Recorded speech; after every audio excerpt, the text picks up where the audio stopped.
إن الحمد لله نحمده ونستعينه ونستغفره ونعوذ بالله من شرور أنفسنا ومن سيئات أعمالنا من يهده الله فلا مضل له ومن يضلل فلا هادي له وأشهد أن لا إله إلا الله وحده لا شريك له وأشهد أن محمدا عبده ورسوله اللهم صل على محمد وعلى آل محمد كما صليت على إبراهيم وعلى آل إبراهيم إنك حميد مجيد اللهم بارك على محمد وعلى آل محمد كما باركت على إبراهيم وعلى آل إبراهيم إنك حميد مجيد أعوذ بالله من الشيطان الرجيم يا أيها الذين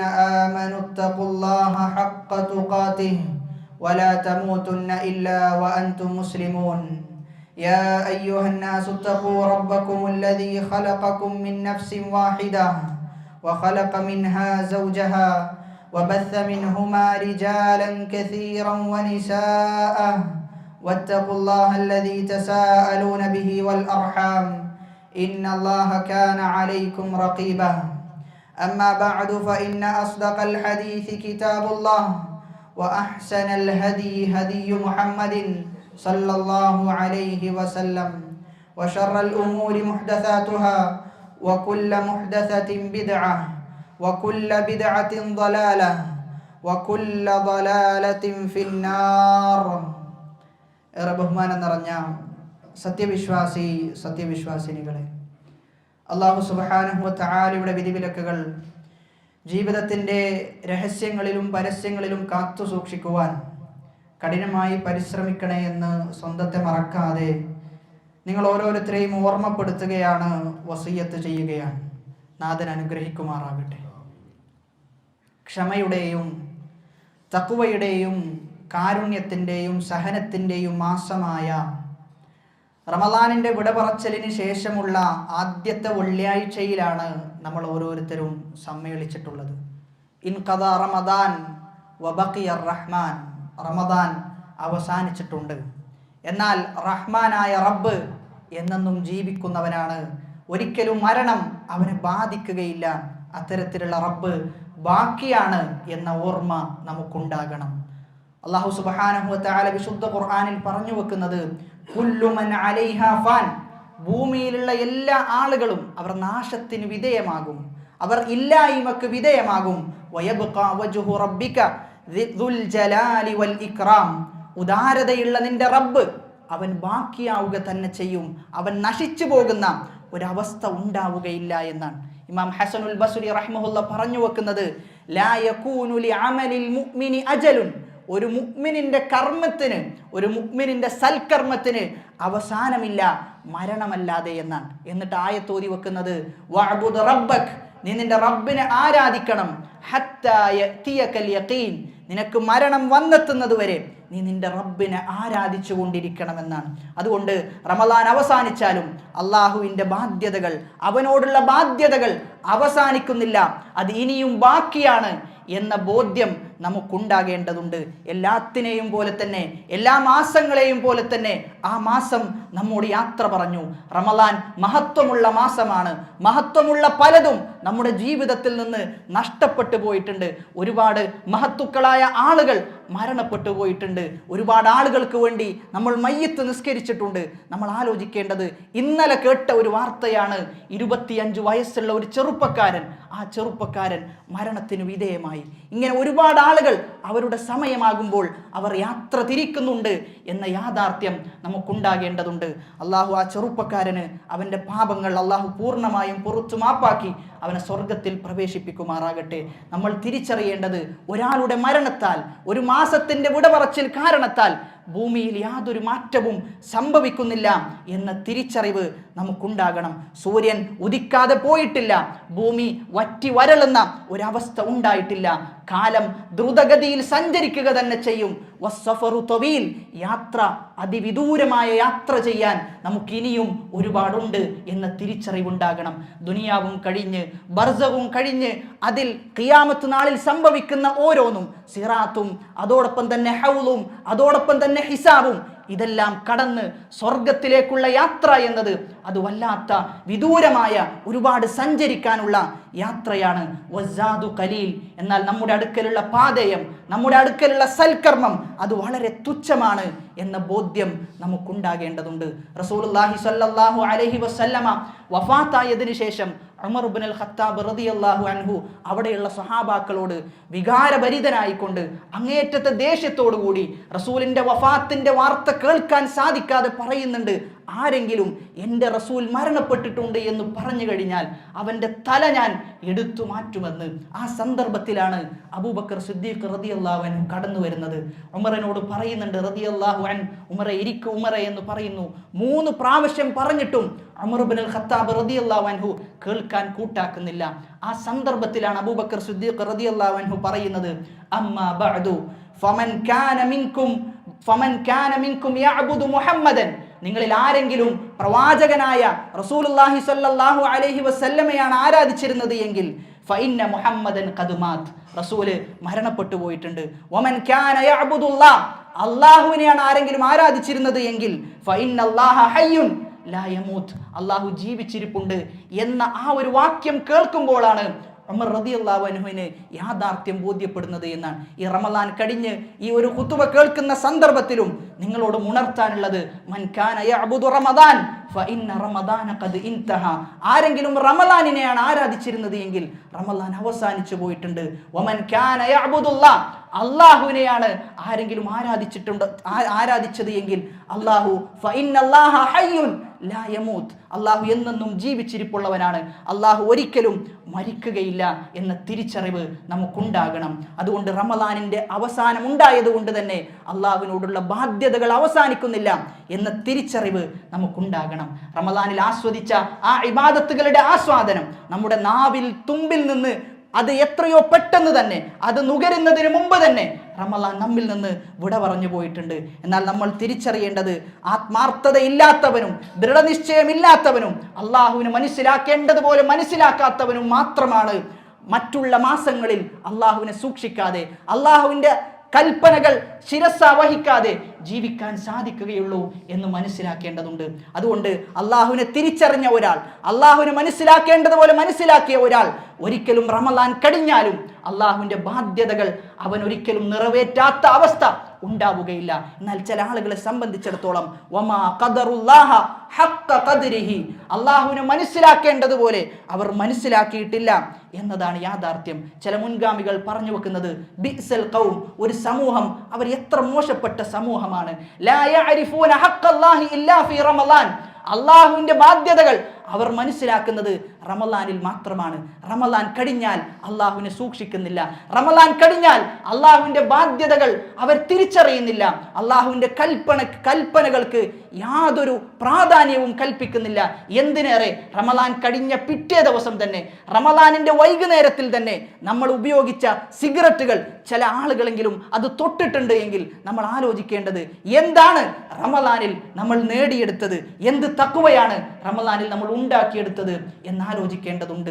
ഇവിടെയാണ് നമ്മൾ നമ്മുടെ മനസ്സിനോട് ചോദിക്കേണ്ട ചില ചോദ്യങ്ങളുണ്ട്. നമ്മൾ ചില ചിന്തകളിലൂടെ നമ്മൾ കടന്നു പോകേണ്ടതുണ്ട്. മാദാ ബഅദ റമളാൻ, റമളാൻ കഴിഞ്ഞു ഇനി എന്ത് എന്നത് വളരെ പ്രസക്തമായ ചോദ്യമാണ്. അതിലാദ്യമായി നമ്മൾ മനസ്സിലാക്കേണ്ടത് നമ്മുടെ നീയത്ത്, അത് ഏറ്റവും സംശുദ്ധമായ, ഏറ്റവും നിഷ്കളങ്കമായ നീയത്തായിട്ട് നമ്മുടെ നീയത്ത് മാറേണ്ടതുണ്ട്. റമളാനിൽ ഒരുപാട് സൽക്കർമ്മങ്ങൾ ചെയ്തിട്ടുണ്ട്, അതേപോലെ ഇനിയുള്ള ജീവിതവും സൽക്കർമ്മങ്ങൾ കൊണ്ട് നിറക്കാൻ, സൽക്കർമ്മങ്ങൾ കൊണ്ട് നമ്മുടെ ജീവിതത്തെ അലങ്കരിക്കാൻ നമുക്ക് സാധ്യമാകേണ്ടതുണ്ട് എന്നതിന് നല്ല നീയത്ത്, നല്ല മനസ്സ് നമുക്കുണ്ടാകേണ്ടതുണ്ട്. ഉമർ ഇബ്നു അബ്ദുൽ അസീസ് റഹിമഹുല്ലാ ഖിലാഫത്ത് ഏറ്റെടുക്കാൻ പോകുന്ന സന്ദർഭത്തിൽ സാലിം ഇബ്നു അബ്ദില്ല എന്ന് പറയുന്ന വ്യക്തി കത്തെഴുതുന്നുണ്ട്.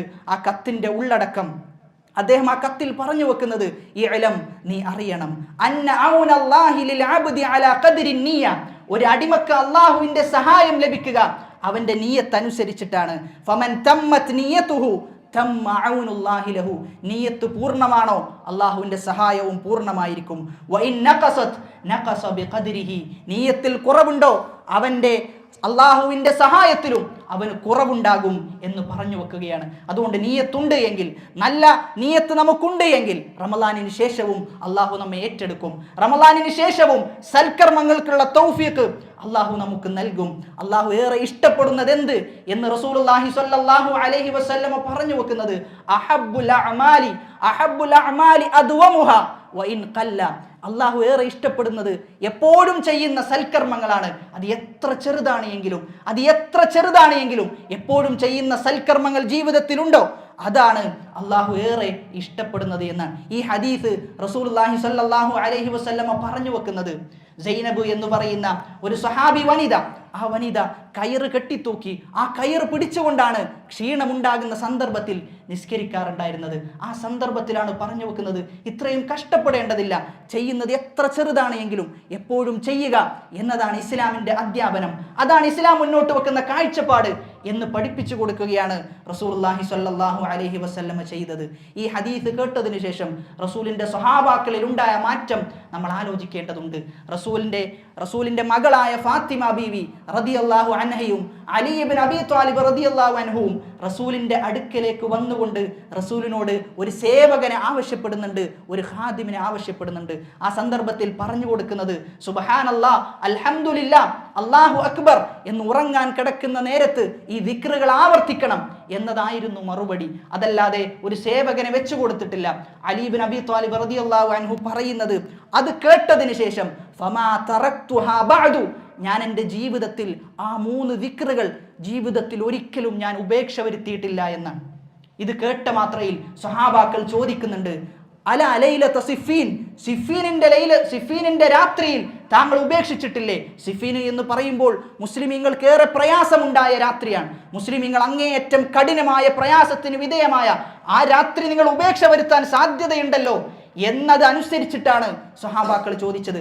ആ സന്ദർഭത്തിൽ പറയുന്നത് വലാ ലൈലത സിഫീൻ, സിഫീനിന്റെ രാത്രി പോലും ഞാൻ ഉപേക്ഷ വരുത്തിയിട്ടില്ല എന്നായിരുന്നു ആ സ്വഹാബിയുടെ മറുപടി. മറ്റൊരിക്കൽ ഉമ്മു ഹബീബ എന്ന സ്വഹാബി വനിത ഉദ്ധരിക്കുന്ന ഹദീസാണ്, നിസ്കാരത്തിന് ശേഷം ആരെങ്കിലും ഒരാൾ 12 റക്അത്ത് റവാത്തിബ് സുന്നത്ത് നമസ്കരിച്ചു കഴിഞ്ഞാൽ ബുനിയ ലഹു ബൈത്തുൻ ഫിൽ ജന്ന, സ്വർഗ്ഗത്തിൽ ഒരു വീട് അവന് പണിയപ്പെടും, അവൻ അല്ലാഹു ഉണ്ടാക്കി കൊടുക്കും എന്ന ഹദീസ് ഉദ്ധരിച്ചതിന് ശേഷം ആ ഉമ്മ പറഞ്ഞു വെക്കുന്നത് ഫമാ തറക്തുഹുന്ന മുൻദു സമിഅതുഹുന്ന മിൻ റസൂലില്ലാ, റസൂലിന്റെ നാവിൽ നിന്ന് കേട്ടതിന് ശേഷം ഞാൻ ഒരിക്കലും അത് ഒഴിവാക്കിയിട്ടില്ല എന്നാണ്. 12 റക്അത്ത് സുന്നത്ത് നിസ്കാരം എൻ്റെ ജീവിതത്തിൽ ഒരിക്കൽ പോലും ഞാൻ ഉപേക്ഷ വരുത്തിയിട്ടില്ല. ഇമാം ബുഖാരി റഹിമഹുല്ല പറഞ്ഞു വെക്കുന്നുണ്ട്, മഗ്തബ്തു അഹദൻ ഖത്തു, ഒരാളെയും ഞാൻ ഗീബത്ത് പറഞ്ഞിട്ടില്ല. മുൻദു അലിംതു അന്നൽ ഗീബത തളുറു അഹ്ലഹാ, ഗീബത്ത് എന്നത് അവരുടെ കുടുംബക്കാർക്കും സ്വന്തത്തിനും ബുദ്ധിമുട്ടുണ്ടാക്കും, വിഷമമുണ്ടാക്കും എന്നറിഞ്ഞതിന് ശേഷം ഞാൻ ഒരാളെയും ഗീബത്ത് പറഞ്ഞിട്ടില്ല എന്ന് ഇമാം ബുഖാരി റഹിമഹുല്ല പറഞ്ഞു വെക്കുകയാണ്. ആ ഇമാം ബുഖാരിയെയാണ് ചില അല്പജ്ഞാനികളായ ആളുകൾ, ചില വിവരദോഷികളായ ആളുകൾ യാതൊരു സത്യസന്ധതയും ഇല്ലാതെ വിമർശിച്ചു കൊണ്ടിരിക്കുന്നത് എന്ന് പറയുമ്പോൾ നീതി പുലർത്തണം എന്നാണ് വളരെ നസീഹത്തോടു കൂടി പറയാനുള്ളത്. ഈ സംഭവങ്ങളൊക്കെ നമുക്ക് ബോധ്യപ്പെടുത്തി തരുന്നത് അമലുകൾ ചെയ്തിരുന്ന സ്വഹാബാക്കൾ സ്ഥിരതയോടുകൂടി ചെയ്തിരുന്നു എന്നാണ്. ഒന്ന് ആലോചിക്കേണ്ടത്, ജീവിതത്തിന്റെ ഈ ഒരു പ്രായത്തിലേക്ക് എത്തി നിൽക്കുമ്പോൾ ഏതെങ്കിലും ഒരു സൽക്കർമ്മം, അത് എത്ര ചെറുതാകട്ടെ, ഞാൻ നിരന്തരമായി എല്ലാ ദിവസവും ചെയ്യുന്നുണ്ട് എന്ന് പറയാൻ മാത്രം നമുക്ക് സാധിക്കുമോ എന്ന് നമ്മൾ ആലോചിക്കേണ്ടതുണ്ട്. പറയുന്നത് ഒരു സുബ്ഹാനല്ലാഹ് എങ്കിലും അത് ജീവിതത്തിൽ എപ്പോഴും നമുക്ക് പറയാൻ സാധിക്കുന്നുണ്ട് എങ്കിൽ അതാണ് നമ്മുടെ വിജയം. അതല്ലാതെ രാത്രി നിസ്കാരത്തെക്കുറിച്ച് നമ്മളൊന്ന് ആലോചിച്ച് നോക്കേണ്ടതുണ്ട്. റമളാനിന്റെ 30 ദിവസത്തിലും രാത്രി നിസ്കരിച്ചവർ ഈ കൂട്ടത്തിലുണ്ട്. എന്നാൽ കഴിഞ്ഞ 4 ദിവസം നമ്മിലൂടെ കടന്നുപോയപ്പോൾ ആ 4 ദിവസത്തിൽ ഒരു ദിവസം പോലും രാത്രി നിസ്കരിക്കാൻ സാധിച്ചിട്ടില്ല എങ്കിൽ എന്ത് ഈമാനാണ് റമളാൻ നമ്മിൽ ബാക്കി വെച്ചത് എന്ന് ആലോചിക്കേണ്ടതുണ്ട്. വിശുദ്ധ ഖുർആനിന്റെ പാരായണം ഒരുപാട് ആളുകൾ ഒരുപാട് സമയം ചെലവഴിച്ചുകൊണ്ട് പാരായണം ചെയ്തിട്ടുണ്ട്. എന്നാൽ പിന്നോട്ടുള്ള 4 ദിവസങ്ങൾ പരിശോധിച്ചു കഴിഞ്ഞാൽ ഒരു ജുസ് എങ്കിലും നമുക്ക് ഓതാൻ സാധിച്ചിട്ടില്ല എങ്കിൽ നമ്മൾ മനസ്സിലാക്കേണ്ടത് റമളാൻ കൊണ്ട് നമുക്ക് പരിവർത്തനം ഉണ്ടായിട്ടില്ല എന്നതാണ് യാഥാർത്ഥ്യം. ആ റമളാൻ നമുക്ക് ഉപയോഗപ്പെട്ടിട്ടുണ്ടോ എന്നതിലുപരി അത് നമ്മിൽ നിന്ന് സ്വീകരിക്കപ്പെട്ടിട്ടില്ലേ എന്നതിൻ്റെ അടയാളമായിട്ടാണ് നമ്മൾ തിരിച്ചറിയേണ്ടത്. ഒരാളുടെ റമദാൻ സ്വീകരിക്കപ്പെട്ടു എന്നതിൻ്റെ ഏറ്റവും വലിയ അടയാളമാണ് ആ റമദാനിന് ശേഷവും റമദാൻ പോലെ ജീവിക്കാൻ സാധ്യമാവുക എന്നത്. അതുകൊണ്ട് നമ്മൾ നമ്മുടെ മനസ്സിനെ ക്രമീകരിക്കേണ്ടതുണ്ട്. ഇനിയുള്ള ദിവസങ്ങളിൽ റമദാനിൽ ചെയ്തു വെച്ച കർമ്മങ്ങൾ അത് തുടർത്തുവാനുള്ള പരിശ്രമമാണ് നമ്മിൽ ഉണ്ടാകേണ്ടത്. അതിനാദ്യമായി വേണ്ടത് ഏറ്റവും നല്ല നിയ്യത്താണ്. നിയ്യത്തുണ്ട് എങ്കിൽ അള്ളാഹു നമ്മെ ഏറ്റെടുക്കുക തന്നെ ചെയ്യും എന്നത് ചരിത്ര യാഥാർത്ഥ്യമാണ് എന്ന തിരിച്ചറിവ് നമുക്കുണ്ടാകണം. വിശുദ്ധ ഖുർആനിലെ 3-ാമത്തെ അധ്യായമാണ് ആലു ഇമ്രാൻ എന്ന അധ്യായം. ആ അധ്യായത്തിൽ ഒരു കഥ വരുന്നത്, ആ അധ്യായത്തിൽ പറഞ്ഞു വെക്കുന്നത് ഇമ്രാനിന്റെ ഭാര്യയായ ഹന്ന എന്ന് പറയുന്ന സ്ത്രീ പ്രാർത്ഥിക്കുന്ന പ്രാർത്ഥനയുണ്ട്. ഇദ് ഖാലത് ഇംറഅതു ഇമ്രാന റബ്ബി ഇന്നി നദർതു ലക മാ ഫീ ബത്നി മുഹററ. എൻ്റെ വയറ്റിലുള്ള ഈ കുട്ടിയെ ഞാൻ അല്ലാഹുവേ നിനക്ക് വേണ്ടി ഏൽപ്പിക്കുകയാണ്, ഞാൻ നിനക്ക് വേണ്ടി അത് ഏൽപ്പിക്കുകയാണ്, നിനക്ക് ഇബാദത്ത് ചെയ്യാൻ വേണ്ടി ഞാൻ എൻ്റെ കുട്ടിയെ അർപ്പിക്കുകയാണ് എന്ന പ്രാർത്ഥനയാണ് വിശുദ്ധ ഖുർആൻ എടുത്തു പരിചയപ്പെടുത്തുന്ന പ്രാർത്ഥന. അതിലൂടെയാണ് മറിയം എന്ന കുട്ടി ഉണ്ടാവുകയും ആ മറിയമിൽ നിന്ന് ഈസ എന്ന പ്രവാചകൻ ഉണ്ടാവുകയും ഈസാ നബി അലൈഹിസ്സലാത്തു വസ്സലാമയുടെ ചരിത്രം പരിശോധിച്ചു കഴിഞ്ഞാൽ മുഴുവനും അള്ളാഹുവിന് വേണ്ടി സമർപ്പിച്ച ജീവിതമാണ്. ഒരു ഉമ്മയിൽ നിന്ന് മാത്രം ഉണ്ടായതാണ് ഈസാ നബി. ആ ഈസാ നബിക്ക് പൂർണ്ണമായ ബോധ്യമുണ്ട് അള്ളാഹുവിൻ്റെ സമ്മാനമാണ് ഞാൻ എന്നത്. അതുകൊണ്ടാണ് ജീവിതം മുഴുവനും ഇബാദത്തിൽ ഏർപ്പെടുത്തി. എന്തിനേറെ ഈസാ നബി അള്ളാഹു ഉയർത്തിക്കൊണ്ടുപോയി. ഈസാ നബി വീണ്ടും ഖിയാമത്ത് നാളിന്റെ സന്ദർഭത്തിൽ വരുന്നുണ്ട്. ആ സന്ദർഭത്തിലും ഈസാ നബി ചെയ്യുന്നത് ഭൂമിയിലുള്ള ശിർക്ക് തുടച്ചു മാറ്റും, തൗഹീദ് സ്ഥാപിക്കും, ഭൂമിയിലുള്ള അനീതി അത് തുടച്ചു മാറ്റും, പകരം നീതി കൊണ്ടുവരും. ഇങ്ങനെ ജീവിതം മുഴുവനും അള്ളാഹുവിന് വേണ്ടി ഈസാ നബിക്ക് സമർപ്പിക്കാൻ സാധിച്ചത് ഹന്ന എന്ന ആ സ്ത്രീയുടെ പ്രാർത്ഥനയായിരുന്നു എന്ന തിരിച്ചറിവാണ് നമുക്കുണ്ടാകേണ്ടത്. അതുകൊണ്ട് ഇങ്ങനെ ഒരു ചരിത്രം സൃഷ്ടിക്കപ്പെടാൻ കാരണമായി തീർന്നത് ആത്മാർത്ഥമായ ആ ഉമ്മയുടെ പ്രാർത്ഥനയാണ്. നല്ല നിയ്യത്തുണ്ട് എങ്കിൽ നല്ല പ്രാർത്ഥനകൾ നമ്മിൽ വരും. അത്തരത്തിലുള്ള പ്രാർത്ഥനകൾ ജീവിതത്തിൽ മാറ്റമുണ്ടാക്കും എന്ന തിരിച്ചറിവുണ്ടാകണം. നല്ല നിയ്യത്തും അതോടൊപ്പം തന്നെ പ്രവർത്തനവും ഉണ്ടായിക്കഴിഞ്ഞാൽ അത്തരത്തിലുള്ള ആളുകൾ മരണപ്പെടുന്ന സന്ദർഭത്തിൽ അവരുടെ അടുക്കൽ മലക്കുകൾ വരുന്ന രംഗമുണ്ട്. വിശുദ്ധ ഖുർആൻ വിവരിക്കുന്നത് ഇന്നല്ലദീന ഖാലു റബ്ബുനല്ലാഹ്, എൻ്റെ റബ്ബ് അല്ലാഹുവാണ് എന്ന് പറയുകയും സുമ്മസ്തഖാമു, പിന്നെ അതിൽ അടിയുറച്ചു നിൽക്കുകയും ചെയ്തവരാരോ തതനസ്സലു അലൈഹിമുൽ മലായിക, മലക്കുകൾ അവരിലേക്ക് ഇറങ്ങി വരും. എന്നിട്ട് അവരോട് പറയും അല്ലാ തഖാഫു, നിങ്ങൾ പേടിക്കേണ്ടതില്ല, വലാ തഹ്സനു, നിങ്ങൾ ദുഃഖിക്കേണ്ടതില്ല, വഅബ്ശിറൂ ബിൽ ജന്ന, നിങ്ങൾ സ്വർഗം കൊണ്ട് സന്തോഷ വാർത്ത അറിയിക്കപ്പെട്ടവരാണ്, അതുകൊണ്ട് സന്തോഷിച്ചു കൊള്ളുക എന്ന് പറയും. സൂറത്തുൽ അഹ്ഖാഫിലെ 13-ാമത്തെ ആയത്തിലും പറഞ്ഞു വെക്കുന്നത് ഇന്നല്ലദീന ഖാലു റബ്ബുനല്ലാഹ്, എൻ്റെ റബ്ബ് അല്ലാഹു ആണ് എന്ന് പറയുകയും സുമ്മസ്തഖാമു, പിന്നെ അവർ ഇസ്തിഖാമത്തോടുകൂടി ദീനിൽ അടിയുറച്ച് നിൽക്കുകയും ചെയ്തു കഴിഞ്ഞാൽ ഫലാ ഖൗഫുൻ അലൈഹിം വലാ ഹും യഹ്സനൂൻ, അവർക്ക് പേടിക്കേണ്ടതില്ല, അവർക്ക് ദുഃഖിക്കേണ്ടതില്ല എന്നാണ്. എന്നാൽ ഈ ആയത്തിന്റെ വിശദീകരണത്തിൽ ഹസനുൽ ബസ്രി റഹിമഹുല്ല പറഞ്ഞു വെക്കുന്ന വളരെ വേദന നിറഞ്ഞ വളരെ പേടിപ്പെടുത്തുന്ന വിശദീകരണമായി പറയുന്നത് അല്ലദീന ഖാലു റബ്ബുനല്ലാഹ് കസീർ, എൻ്റെ റബ്ബ് അല്ലാഹു ആണ് എന്ന് പറഞ്ഞ ആളുകൾ ഒരുപാടുണ്ട്. വല്ലദീന ഇസ്തഖാമു ഖലീൽ, എന്നാൽ ഇസ്തിഖാമത്തോടുകൂടി ദീനിൽ അടിയുറച്ച് നിൽക്കുന്ന ആളുകൾ തുച്ഛമാണ്, വളരെ കുറവാണ് എന്ന് പറഞ്ഞു വെക്കുകയാണ്. അതുകൊണ്ട് എൻ്റെ റബ്ബ് അല്ലാഹു ആണ് എന്ന് പറയുന്നതോടൊപ്പം തന്നെ ഇസ്തിഖാമത്തോടുകൂടി ദീനിൽ നിലനിൽക്കാൻ സാധിക്കണം. ഇസ്തിഖാമത്തോടുകൂടി ദീനിൽ നിലനിൽക്കുക എന്ന് പറയുമ്പോൾ നമ്മുടെ അവയവങ്ങൾ കൊണ്ട് അത് അള്ളാഹുവിന് മാത്രം ഇഷ്ടപ്പെടുന്ന രൂപത്തിൽ ആ അവയവങ്ങളെ ക്രമീകരിക്കുക എന്നതാണ് വിഷയം. നമ്മുടെ കൈകാലുകൾ, നമ്മളുടെ എല്ലാ അവയവങ്ങളും അള്ളാഹുവിന് എങ്ങനെയാണോ തൃപ്തിയുള്ളതായി തീരുക ആ രൂപത്തിൽ ഉപയോഗിക്കുമ്പോഴാണ് ഇസ്തിഖാമത്തോടുകൂടി നമുക്ക് നിലകൊള്ളാൻ സാധിക്കുക. നമ്മൾ തിരിച്ചറിയേണ്ട ഒരു യാഥാർത്ഥ്യം, ഇഖ്ലാസ് ഇല്ലേ, നമ്മൾ ചെയ്യുന്ന സൽക്കർമ്മത്തിന് യാതൊരു വിലയും ഉണ്ടാവുകയില്ല എന്ന് മനസ്സിലാക്കണം. രാത്രി നീണ്ട നിസ്കാരം നിസ്കരിച്ചവനാണ് എങ്കിലും, സ്വത്തിന്റെ പകുതിയിലധികം സ്വതക്ക കൊടുത്തവനാണ് എങ്കിലും, എത്ര നല്ല പെരുമാറ്റത്തിന്റെ ഉടമയാണ് എങ്കിലും അവന്റെ ഇഖ്ലാസിൽ കുറവുണ്ടോ? ഒരിക്കലും അവൻ ചെയ്ത സൽക്കർമ്മങ്ങൾ സ്വീകരിക്കപ്പെടുന്ന അവസ്ഥയുണ്ടാവുകയില്ല. അള്ളാഹുവിന് അത്തരം സൽക്കർമ്മങ്ങളുടെ ആവശ്യവുമില്ല എന്ന തിരിച്ചറിവ് നമുക്ക് പൂർണ്ണ ബോധ്യത്തോടു കൂടി ഉണ്ടാകണം. റസൂലുള്ളാഹി സ്വല്ലല്ലാഹു അലൈഹി വസല്ലമ ഹിദായത്തിലേക്ക് വരണമെന്ന് ഏറെ ആഗ്രഹിച്ച ആളാണ് അബൂ ത്വാലിബ്. മരണത്തിന്റെ ശയ്യയിൽ കിടക്കുമ്പോൾ അബൂ ത്വാലിബിനോട് ആവർത്തിച്ചു പറയുന്നുണ്ട്, ഒന്ന് ലാ ഇലാഹ ഇല്ലല്ലാഹ് പറയൂ, ഒന്ന് ലാ ഇലാഹ ഇല്ലല്ലാഹ് പറയൂ എന്ന് ആവർത്തിച്ചു പറയുകയും, എന്നാൽ തൊട്ടടുത്തുള്ള ആൾ തിരിച്ച് ഷിർക്കിന്റെ വാചകങ്ങൾ പറഞ്ഞു കൊടുക്കുകയാണ്. ലാ ഇലാഹ ഇല്ലല്ലാഹ് പറയരുത്. നമ്മുടെ പിതാക്കന്മാർ ഏതൊരു മതത്തിലാണോ ഉണ്ടായത് ആ മതത്തിൽ തന്നെ നിലകൊള്ളണമെന്ന് പറയുകയും അവസാനം ആ മതത്തിലായിട്ട് അദ്ദേഹം മരണപ്പെട്ടു എന്നാണ്. അബൂ ത്വാലിബിന്റെ ചരിത്രം പരിശോധിക്കുമ്പോൾ റസൂലുള്ളാഹി സ്വല്ലല്ലാഹു അലൈഹി വസല്ലമയെ എത്ര ആഴത്തിൽ സ്നേഹിച്ചിരുന്നു എന്ന് വളരെ വ്യക്തമായി നമുക്ക് കാണുവാൻ സാധിക്കും. ഷാമിലേക്ക് യാത്ര പോയപ്പോൾ തൻ്റെ ഒരു മക്കളെയും കൂട്ടാതെ ആകെ ആ യാത്രയിൽ ഉൾപ്പെടുത്തിയത് റസൂലുള്ളാഹി സ്വല്ലല്ലാഹു അലൈഹി വസല്ലമയെ മാത്രമാണ്. ഭക്ഷണം കഴിക്കാനിരിക്കുമ്പോൾ തൻ്റെ ചേർത്ത് ഇരുത്താറുണ്ടായിരുന്നത് റസൂലുള്ളാഹി സ്വല്ലല്ലാഹു അലൈഹി വസല്ലമയാണ്. എന്നാൽ ആ അബൂ ത്വാലിബിന് പോലും ഹിദായത്ത് ലഭിച്ചിട്ടില്ല എന്ന് പറയുമ്പോൾ, അത്രയും സ്നേഹം നിറഞ്ഞ മനസ്സുണ്ടായിട്ടും അബൂ ത്വാലിബിന് എന്തുകൊണ്ട് ഹിദായത്ത് ലഭിച്ചിട്ടില്ല എന്നതിന്റെ ഉത്തരം വിശുദ്ധ ഖുർആൻ പറയുന്നത്, ഇന്നക ലാ തഹ്ദി മൻ അഹ്ബബ്ത, നിനക്ക് ഇഷ്ടമുള്ള ആളുകളെ ഹിദായത്തിലാക്കാൻ സാധിക്കുകയില്ല. വലാകിന്നല്ലാഹ യഹ്ദി മൻ യശാ, പക്ഷേ ഹിദായത്ത് നൽകുന്നത് അത് അല്ലാഹുവാണ്. എന്തിന്റെ അടിസ്ഥാനത്തിലാണ് അല്ലാഹു നൽകുന്നത്? വഹുവ അഅലമു ബിൽ മുഹ്തദീൻ, ആരാണ് ഹിദായത്തിന് അർഹൻ എന്ന് അല്ലാഹുവിന് കൃത്യമായി അറിയാമെന്നാണ്. അബൂ ത്വാലിബിനെ സംബന്ധിച്ചിടത്തോളം അബൂ ത്വാലിബിന് ഇഖ്ലാസ് ഉണ്ടായിരുന്നില്ല. അബൂ ത്വാലിബ് റസൂലുള്ളാഹി സ്വല്ലല്ലാഹു അലൈഹി വസല്ലമയെ സംരക്ഷിച്ചിരുന്നത് ആളുകളെ കാണിക്കാൻ വേണ്ടിയായിരുന്നു, സുംഅത്തിന് വേണ്ടിയിട്ടായിരുന്നു. ആളുകൾ പറയണം എന്നതിൻ്റെ അടിസ്ഥാനത്തിലായിരുന്നു റസൂലിനെ സംരക്ഷിച്ചിരുന്നത്.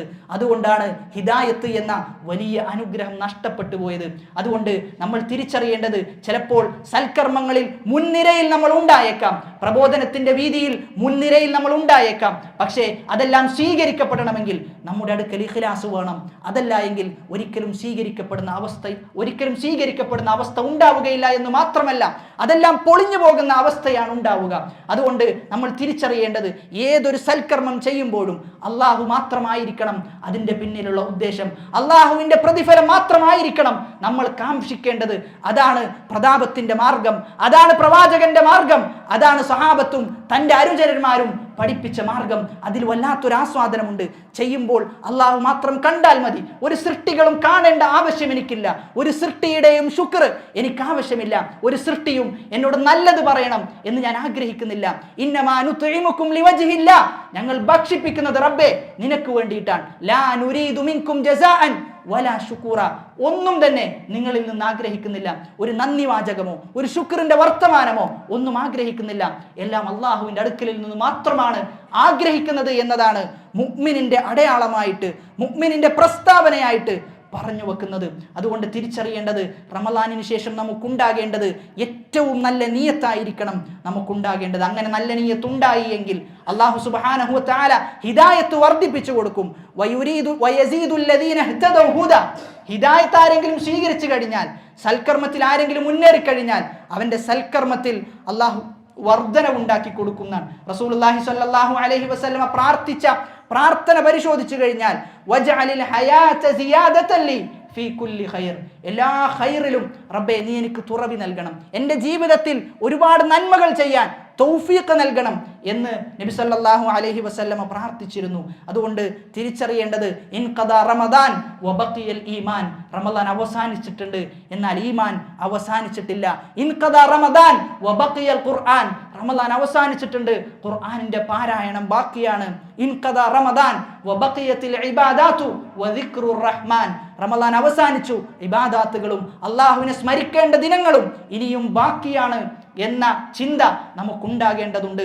അതുകൊണ്ട് നമ്മുടെ റമളാൻ അത് സ്വീകരിച്ചു എന്നതിൻ്റെ ഏറ്റവും വലിയ അടയാളമാണ് റമളാനിന് ശേഷമുള്ള നമ്മുടെ ജീവിതം എന്ന തിരിച്ചറിവുണ്ടാവുക. സൽക്കർമ്മങ്ങൾ തുടർത്തുക. സൽക്കർമ്മങ്ങൾ തുടർത്തുന്നവർക്കാണ് മംഗളവുമായി കൊണ്ട് മലക്കുകൾ അവരുടെ മരണനേരത്ത് വരിക എന്ന ഓർമ്മ കൂടി ഉണ്ടാവുക. രണ്ടാമതായി, റമളാനിന് ശേഷം എന്ത് എന്ന് ചോദ്യം നമ്മോട് തന്നെ ചോദിക്കുമ്പോൾ നമ്മൾ മനസ്സിലാക്കേണ്ടത്, പിശാചിനെ ശത്രുവായി കാണണം എന്നുള്ളതാണ്. പിശാചിനെ ശത്രുവായി വിശുദ്ധ ഖുർആൻ പരിചയപ്പെടുത്തുമ്പോൾ ആ പിശാചിനെ കൂട്ടുകാരനായി കാണുന്ന അവസ്ഥയാണ് പല ആളുകൾക്കും ഉള്ളത്. യാ അയ്യുഹന്നാസ്, ഓ ജനങ്ങളെ, ഇന്ന വഅദല്ലാഹി ഹഖ്ഖുൻ, അള്ളാഹുവിന്റെ വാഗ്ദാനം അത് പുലരുക തന്നെ ചെയ്യും. ഫലാ തഗുറന്നകുമുൽ ഹയാത്തുദ് ദുനിയ, ദുനിയാവിലെ ജീവിതം നിങ്ങളെ വഞ്ചിപ്പിച്ച് കളയരുത്. വലാ യഗുറന്നകും ബില്ലാഹിൽ ഗറൂർ, അതോടൊപ്പം തന്നെ വഞ്ചകനായ പിശാചും നിങ്ങളെ വഞ്ചിച്ച് കളയരുത്. ഇന്ന ശൈത്വാന ലകും അദുവ്വുൻ, പിശാച് നിങ്ങളുടെ ശത്രുവാണ്. ഫത്തഖിദൂഹു അദുവ്വ, അതുകൊണ്ട് ആ പിശാചിനെ നിങ്ങൾ ശത്രുവായി സ്വീകരിക്കണം. ഇന്നഹു ലകും അദുവ്വുൻ മുബീൻ, വളരെ വ്യക്തമായ ശത്രുവാണ് പിശാച് എന്നത്. അതുകൊണ്ട് സൂക്ഷിക്കണം.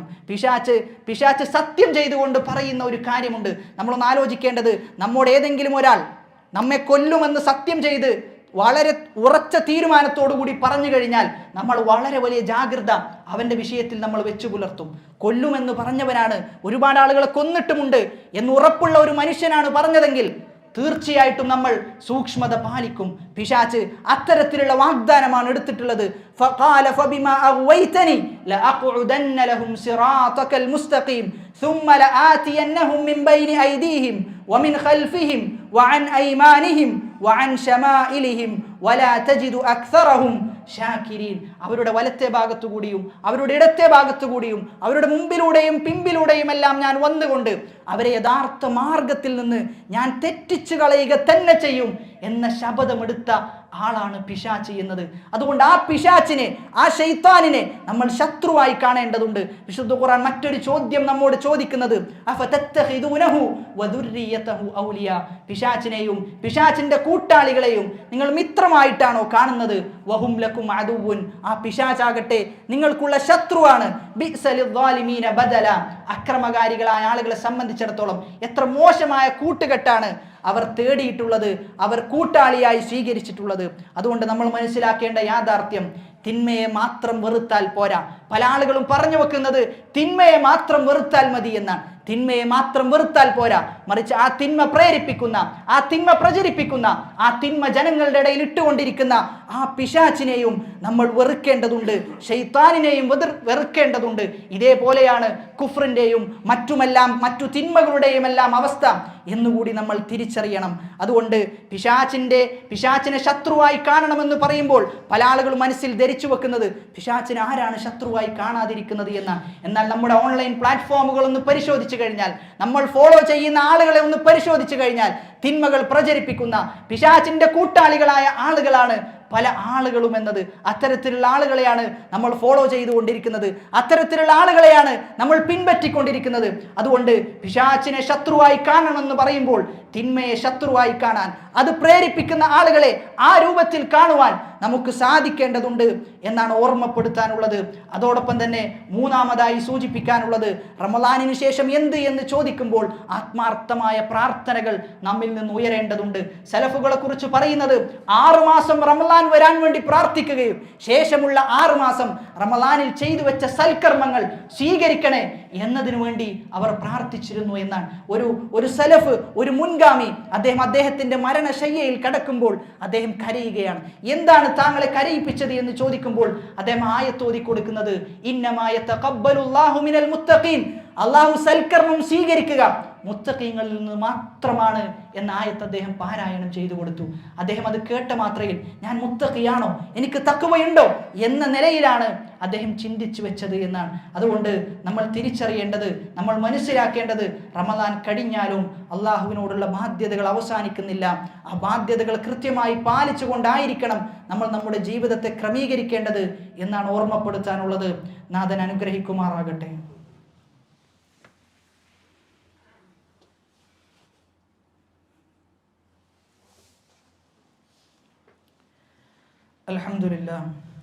അൽഹംദുലില്ലാഹി റബ്ബിൽ ആലമീൻ വസ്സലാത്തു വസ്സലാമു അലാ റസൂലിഹിൽ അമീൻ വഅലാ ആലിഹി വസഹ്ബിഹി അജ്മഈൻ അമ്മാ ബഅദ് ഫത്തഖുല്ലാഹ യാ ഇബാദല്ലാഹ്.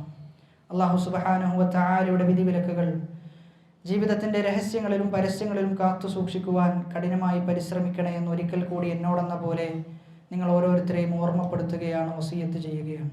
നാഥൻ അനുഗ്രഹിക്കുമാറാകട്ടെ. നന്മകൾ തുടർത്തുക എന്നതിൻ്റെ ഭാഗമായിക്കൊണ്ട് അല്ലാഹു സുബ്ഹാനഹു വ തആല നമുക്ക് വിധേയമാക്കി തന്ന ഒരു നന്മയാണ് ശവ്വാലിലെ 6 നോമ്പ് എന്നത്. വളരെ പ്രാധാന്യത്തോടു കൂടി ആയിരിക്കണം നമ്മൾ ആ സുന്നത്തിനെ സമീപിക്കേണ്ടത്. പല ആളുകളും അത്തരം സുന്നത്തുകളല്ലേ എന്ന് പറഞ്ഞുകൊണ്ട് അത് ഒഴിവാക്കുന്ന അവസ്ഥാവിശേഷം ഉണ്ടാകാറുണ്ട്. ഏറ്റവും നല്ലത് എന്നത് അത് ഉടനെ തന്നെ നോമ്പനുഷ്ഠിച്ച് വീട്ടുന്നതാണ്. പല ആളുകളും പിന്നെ നോക്കാമെന്ന് പറഞ്ഞ് അവസാനം ശവ്വാലും കഴിയുന്ന അവസ്ഥ പലപ്പോഴും ഉണ്ടാകാറുണ്ട്. റസൂലുള്ളാഹി സ്വല്ലല്ലാഹു അലൈഹി വസല്ലമ ശവ്വാലിലെ 6 നോമ്പിന്റെ പ്രതിഫലമായി എടുത്തു പറയുന്നത് കാന കസിയാമിദ് ദഹർ, ഒരു വർഷം മുഴുവനും നോമ്പനുഷ്ഠിച്ചവന്റെ പ്രതിഫലമാണ് ഈ വരുന്ന ശവ്വാലിലെ 6 ദിവസം നോമ്പനുഷ്ഠിച്ചാൽ ലഭിക്കുക എന്ന് നബി സല്ലല്ലാഹു അലൈഹി വസല്ലമ പറഞ്ഞു വെക്കുകയാണ്. അതിൽ ഏറ്റവും ഉത്തമമായ രൂപമെന്നത് 6 ദിവസവും തുടർച്ചയായി നോമ്പനുഷ്ഠിക്കലാണ്. ഇനി അങ്ങനെ സാധിക്കാത്ത ആളുകളുണ്ട് എങ്കിൽ ഇടവിട്ടിട്ട് അവർക്ക് എങ്ങനെയാണോ സാധിക്കുക ആ രൂപത്തിൽ നോമ്പനുഷ്ഠിക്കണം. അതോടൊപ്പം തന്നെ നമ്മൾ മനസ്സിലാക്കേണ്ട ഒരു കാര്യം എന്നുള്ളത്, പല ആളുകളും ശവ്വാലുമായി ബന്ധപ്പെട്ട്, ഈ നോമ്പുമായി ബന്ധപ്പെട്ട് ചോദിക്കാറുള്ള ചോദ്യമാണ്, റമളാനിലെ നോറ്റു വീട്ടാനുള്ള നോമ്പും ശവ്വാലിലെ നോമ്പും ഒരേ നീയത്തിൽ നോമ്പ് നോൽക്കാൻ സാധിക്കുമോ എന്ന വിഷയം. അതിൽ നമ്മൾ മനസ്സിലാക്കേണ്ടത്, ഫർള് നിസ്കാരവും റവാത്തിബ് നിസ്കാരവും ഒപ്പം നിസ്കരിക്കുക എന്ന ഒരു വിഷയം ഒരിക്കലും ഉണ്ടാകുന്നില്ല. അതേപോലെയാണ് ഇവിടെയും ഫർളായ നോമ്പും സുന്നത്തായ ഈ പറയുന്ന ശവ്വാലിലെ നോമ്പും ഒരേ നീയത്തിൽ അനുഷ്ഠിക്കുക എന്നത് ശരിയായ കാര്യമല്ല. അങ്ങനെ അനുഷ്ഠിച്ചാൽ ആ സുന്നത്ത് നോമ്പ് അത് വീടുന്നതല്ല, ഫർള് നോമ്പായിരിക്കും വീടുന്നത്. എന്നാൽ അവിടെ അതോടൊപ്പം തന്നെ നമ്മൾ മനസ്സിലാക്കേണ്ടത്, തിങ്കളാഴ്ചയും വ്യാഴാഴ്ചയുമെല്ലാമാണ് നോക്കുന്നത് എങ്കിൽ നമുക്ക് 2 നീയത്തുകൾ അവിടെ നമുക്ക് ഉൾപ്പെടുത്താൻ സാധിക്കും. ഒന്ന് ശവ്വാലിലെ നോമ്പ് എന്ന നീയത്തും മറ്റൊന്ന് തിങ്കളാഴ്ചയിലെ സുന്നത്ത് നോമ്പ് എന്ന നീയത്തും. അപ്പോൾ അവിടെ 2 പ്രതിഫലവും നമുക്ക് ലഭിക്കും എന്നാണ് നമ്മൾ മനസ്സിലാക്കേണ്ടത്. അതുകൊണ്ട് ഇനിയുള്ള ജീവിതത്തിൽ സൽക്കർമ്മങ്ങളിൽ മുന്നേറാൻ ഏറ്റവും പ്രാപ്തമായ ദിനങ്ങളാണ് നമ്മുടെ മുന്നിലൂടെ കടന്നുകൊണ്ടിരിക്കുന്നത്. അതിലാദ്യമായി നമ്മൾ സ്വീകരിക്കേണ്ടത് ഈ പറയുന്ന 6 ദിവസത്തെ നോമ്പ് ഞാൻ എന്തായാലും നോറ്റ് വീട്ടും, ഞാൻ എന്തായാലും അത് നോക്കാൻ കഠിനമായി പരിശ്രമിക്കും എന്നൊരു നിയത്ത് നമ്മൾ ഉണ്ടാക്കിയെടുക്കണം. കാരണം ആ 6 നോമ്പ് എന്നത് നമ്മൾ റമളാനിൽ അനുഷ്ഠിച്ച 6 നോമ്പ്, അതിൽ വന്ന വീഴ്ചകളും അതോടൊപ്പം തന്നെ അതിനെ പൂർത്തീകരിക്കുന്നതുമാണ് ഈ 6 നോമ്പ് എന്ന് നമ്മൾ മനസ്സിലാക്കേണ്ടതുണ്ട്. ഇനിയുള്ള ദിവസങ്ങളിൽ ചുരുങ്ങിയത് രാത്രി നമസ്കാരം ഇശാഇന് ശേഷമെങ്കിലും ഒരു 3 റക്അത്തെങ്കിലും നിസ്കരിക്കാൻ നമ്മൾ പരിശ്രമിക്കണം. വിശുദ്ധ ഖുർആനിന്റെ പാരായണവും പഠനവും അവസാനിക്കുന്നില്ല എന്ന പൂർണ്ണ ബോധ്യം നമുക്കുണ്ടാകണം. ചുരുങ്ങിയത് ഒരു പേജാണ് ഒരു ദിവസം പാരായണം ചെയ്യാൻ സാധിക്കുന്നത് എങ്കിൽ അതെങ്കിലും തുടർത്താൻ നമ്മൾ പരിശ്രമിക്കേണ്ടതുണ്ട് എന്നാണ് ഓർമ്മപ്പെടുത്താനുള്ളത്. അല്ലാഹു സുബ്ഹാനഹു വ തആല സൽക്കർമ്മങ്ങളിൽ മുന്നേറുന്ന അവൻ്റെ യഥാർത്ഥ അടിമകളുടെ കൂട്ടത്തിൽ നമ്മെ ഓരോരുത്തരെയും ഉൾപ്പെടുത്തി അനുഗ്രഹിക്കുമാറാകട്ടെ. നമ്മിൽ നിന്ന് വന്നുപോയ വീഴ്ചകൾ അല്ലാഹു സുബ്ഹാനഹു വ തആല പുറത്തു മാപ്പാക്കി നൽകുമാറാകട്ടെ. അല്ലാഹുമ്മ ഗ്ഫിർ ലിൽ മുഅ്മിനീന വൽ മുഅ്മിനാത്ത് വൽ മുസ്ലിമീന വൽ മുസ്ലിമാത്ത് الأحياء منهم والأموات إنك مجيب الدعوات ويا قاضي الحاجات. ربنا آتنا في الدنيا حسنة وفي الآخرة حسنة وقنا عذاب النار. ربنا تقبل منا إنك أنت السميع العليم وتب علينا إنك أنت التواب الرحيم. آمين آمين برحمتك يا أرحم الراحمين.